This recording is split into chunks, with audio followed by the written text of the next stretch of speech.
All right, let's just jump right in.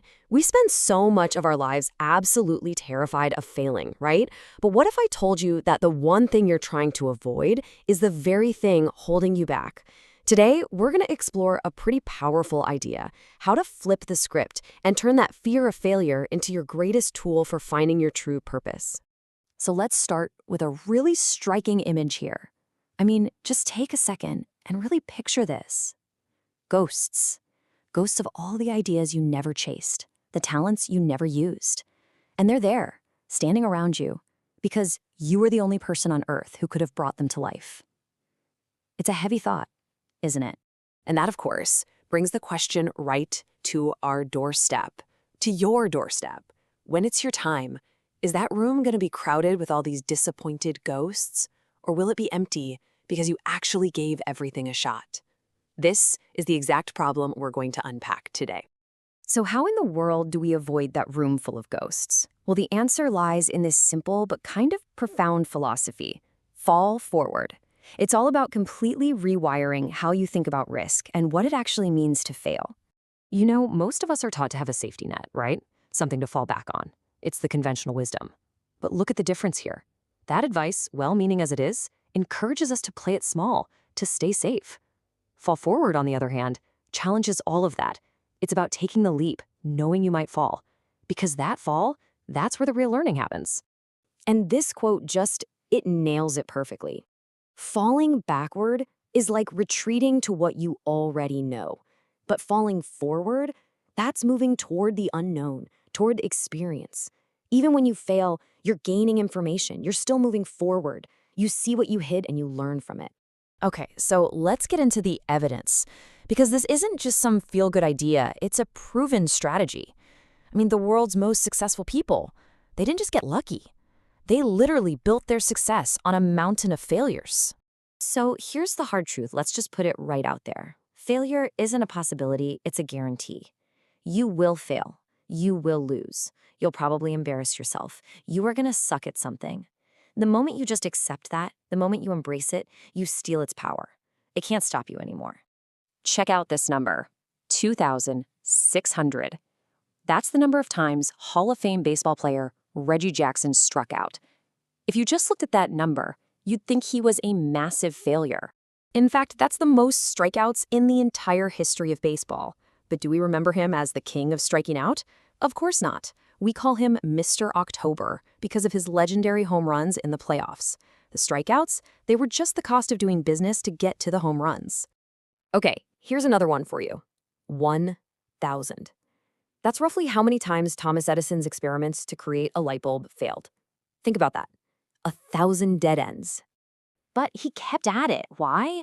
Because in his mind, they weren't failures. They were just steps. He found 1,000 ways not to make a light bulb. And then the 1,001st attempt worked, and it literally changed the world. That's the power of falling forward. So let's put a nice, clear definition on this whole idea. To fall forward is to completely bake this into your brain. It's the understanding that every failed experiment, every loss, every single mistake isn't a roadblock. It's just part of the road. It's one step closer. Think about this classic puzzle. I'm sure you've seen it. The challenge is simple. Connect all 9 dots. You can only use 4 straight lines, and you can't lift your pencil off the paper. Now, most people really struggle because they try to stay inside that little imaginary square the dots make. But the only way to solve it is to draw your lines beyond the dots, to literally think outside the box.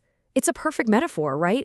If you want to achieve big things, you can't be afraid to break those self-imposed rules and try things that might seem a little crazy or risky. And this isn't just some abstract theory. Look at this real-life path, from pre-med to pre-law to flunking out of college with a 1.8 GPA to failing an audition for a Broadway play. This messy, winding path belongs to Denzel Washington. And the crazy part? 30 years later, he returned to that exact same theater to win a Tony Award for an incredible performance. Success is never, ever a straight line. Okay, so you've embraced failure. You're ready to fall forward. Now what? What's the point of being so resilient if you don't actually do anything with it? The next step is to turn that internal shift into external action. It's all about what you give back to the world. This is the question that really defines your impact on the world. It's not just about surviving failure anymore, it's about actively building your legacy. It's not about how much money or fame you have, but what you choose to do with it. So, what's your contribution going to be? And it's so important to remember that your gifts are way more than just a big bank account or a fancy job title. They're things like your time, your patience, your kindness, your unique talents. These are the real resources you have to offer. The first step is just to recognize them, and the second is to start using them. And don't ever think it doesn't matter, because the need out there is huge. It's immense, both on a global scale and right there in your own neighborhood. The world needs what you, specifically you, have to give.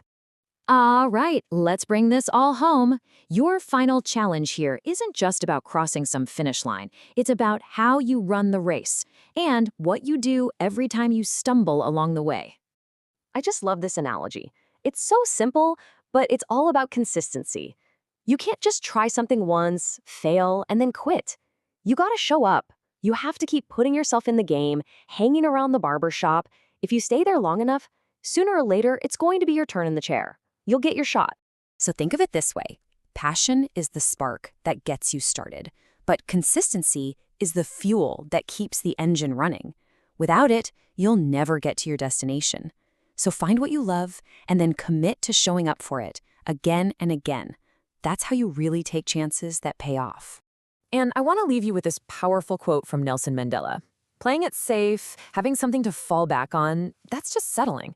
Real passion, real fulfillment, that's found on the other side of fear, in the chase for the greatest life you are capable of living.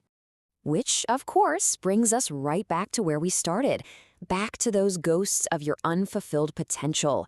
Don't let them haunt you. Instead, think of them as your to-do list. So the real question isn't how many ghosts will be there at the end, it's which one are you going to start bringing to life today.